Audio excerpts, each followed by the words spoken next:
General Kazura, I wanted to come back to you. You mentioned at the outset Rwanda's engagement in deploying bilateral forces alongside peacekeeping missions. And I was wondering if you could elaborate a little bit on the rationale behind that, given that we are seeing increasingly different types of deployments alongside UN peacekeeping missions that bring different comparative advantages, whether that they can go beyond the mandate of what a UN peacekeeping mission can do, they might be able to deploy more rapidly. So I'd be interested in your insights on sort of the rationale behind that and whether you see that something as part of the future of peacekeeping. We all need UN. And it was well said, UN is not there for the whole solution. It is not perfect, but we need it as an institution. And I agree with them. But coming back to what we are discussing today about the future of those operations, we need to say that the operations are not there for the sake of being there. They are there for the purpose. And as my brother said very clearly, we need trust from the population. But again, trust is not fought for. It is not requested for. Trust is earned according to what you do. So sometimes people are going to have that resentment because they, as he said, they are not getting exactly what they are expecting to get. You may explain to them, please, we are coming, don't expect this, and indeed, they will not expect that. So to be trusted is because what you do, not what you have explained. And at the end of the day, whatever we do it for the population. And as long as they are not happy, then definitely there will be that problem. So I totally agree with we need UN. UN is doing what it can, but we can do better.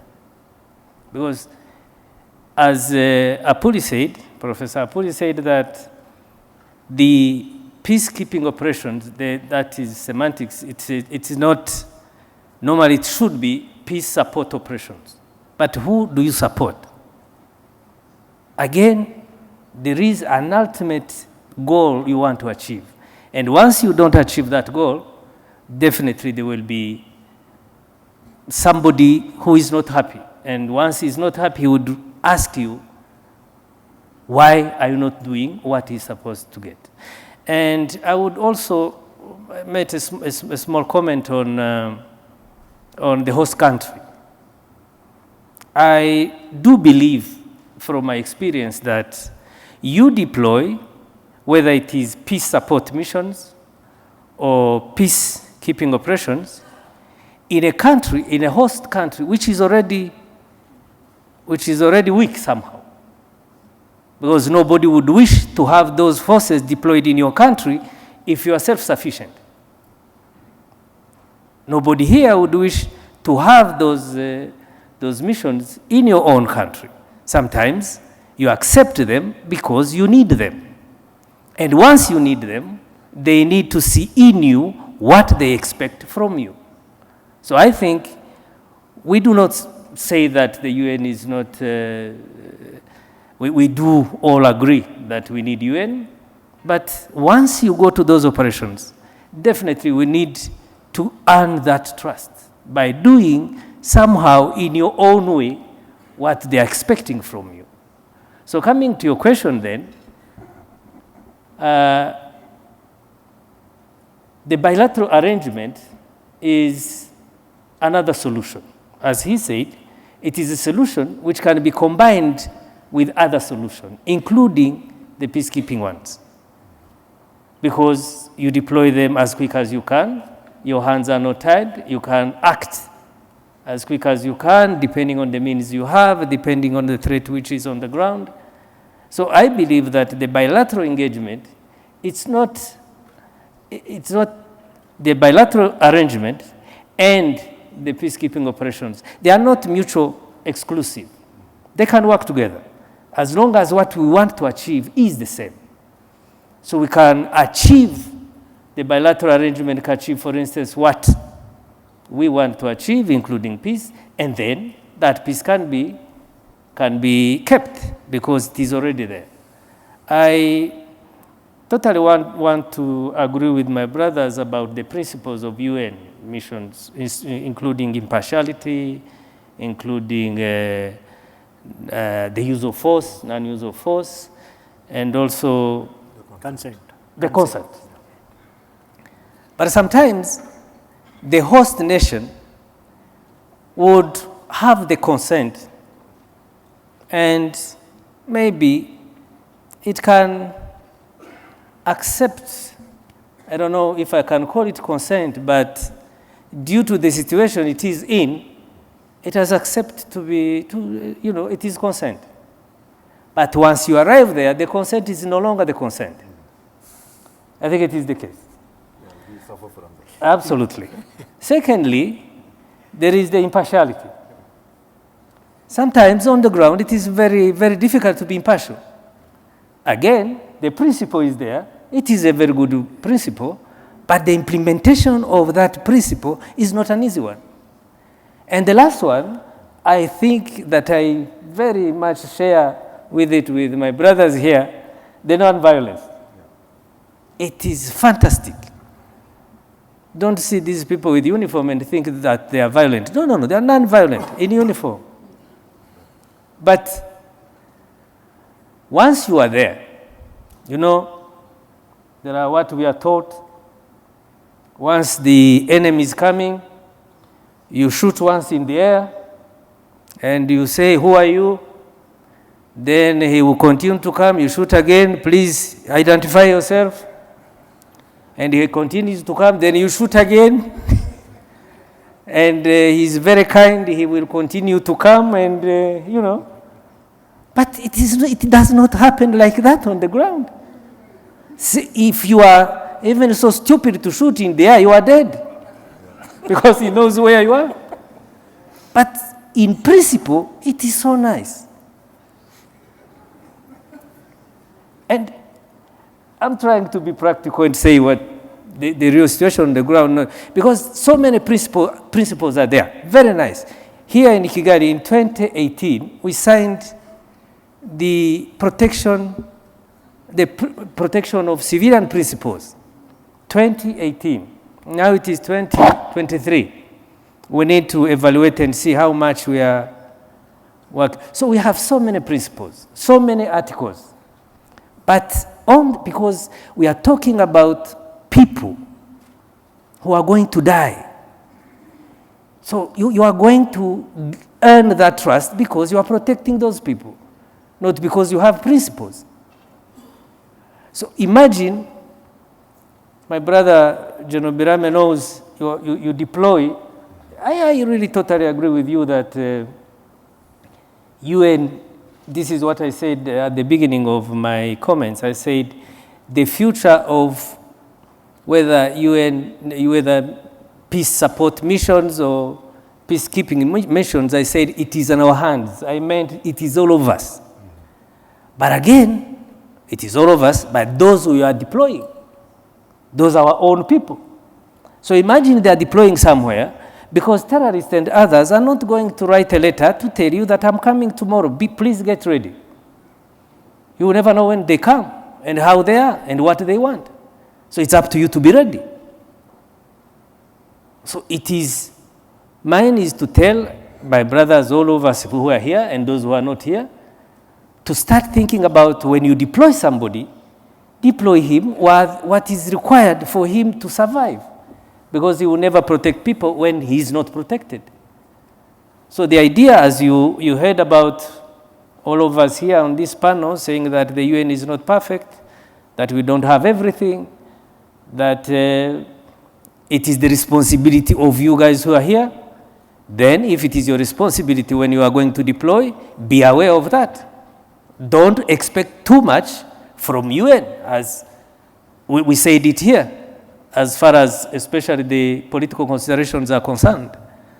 So I believe that again, I repeat it, that is my conviction, that what we did yesterday probably was fine. But I'm sure it is not what we can do today. And definitely it will not be what we will do tomorrow. So I think we need to think not out of the box. I don't know, as he said, why people would go into the box, then to come out of it to think again. So maybe whether you think out of the box or stay in, it is your business. But let's say time has come to say the peacekeeping, the way we did things in 1990 is not the way we can do it today. And definitely it will not be the way we are going to do it tomorrow. My brother here is now requesting for the state, if they have drones, if they have new technologies, equipment to be sent to UN, it is not what we were thinking about yesterday.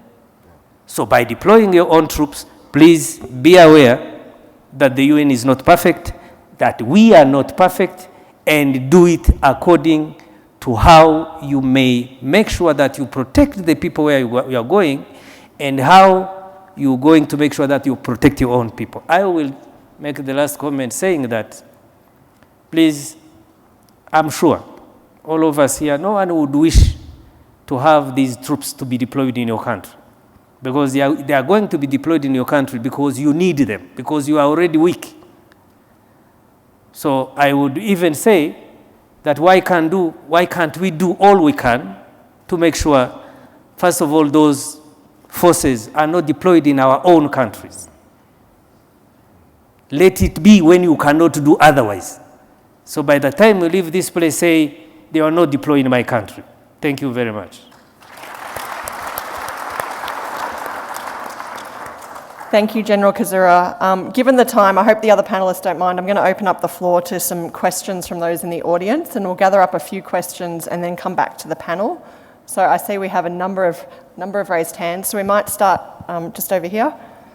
My name is Sozonea Ojielo. I'm the United Nations Resident Coordinator in Rwanda. Just to build on General Kazura's last point, that we should work towards ensuring that we don't have peacekeeping missions in our countries. And the strategic entry point is a much more intentional effort by us in the UN, but also by the regional institutions, to focus on peace building, to focus on building the national infrastructures for peace. And in building peace, focusing on peace building, to rescue peace building from the conceptual frame that has placed it as a post-conflict intervention that happens only when you have a political settlement and you have to rebuild a society, but a process that starts before, during, and after tensions, violence, or conflict in your own country. And in focusing on national infrastructures for peace, that there is no template that is provided by anyone. But we begin by looking at what exists in our various countries. How have we historically resolved conflicts and differences, dealt with violence among ourselves, and how we ensure that in learning from those processes, they respond to the needs of today for inclusion, for women, for young people, and in studying those experiences and offering them up to our societies. So whether it's the Gacaca model in Rwanda, whether it's a Bunzi mediation or Matuopuk in Uganda, there are multiple experiences that the African Union is not intentionally leveraging from and building together. And then my last point would then be that any architecture, any national infrastructure of peace looks at multi-stakeholder collaborations and partnership. It's not a responsibility for state institutions only.